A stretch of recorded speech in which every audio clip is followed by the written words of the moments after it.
Ben, de fait, moi, j'y allais en pèlerin. Je suis allé sur le chemin en me disant, je veux vivre l'expérience de pèlerin. Euh, pas nécessairement en disant, je vais être anonyme, je veux pas être prêtre, mais j'ai pas mis en avant mon identité sacerdotale. J'ai dit, moi, je suis un marcheur avec des marcheurs. Et puis, ça m'a frappé sur le chemin de voir qu'effectivement, il y avait cette espèce de fédération des marcheurs, cette universalité là, de ceux qui sont en quête. Il y avait parfois des gens qui aimaient parler de la quête qui les habitait, d'autres étaient plus discrets.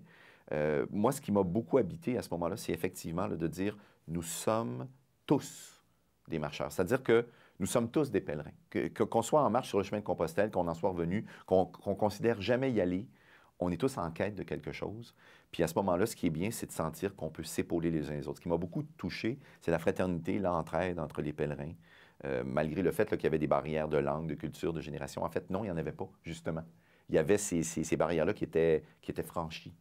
Et c'est donc une immense espérance pour un monde qui puisse fonctionner comme ça aussi, en ne se laissant pas arrêter par les apparentes barrières qui nous permettraient de nous comprendre, de nous aimer, de nous aider.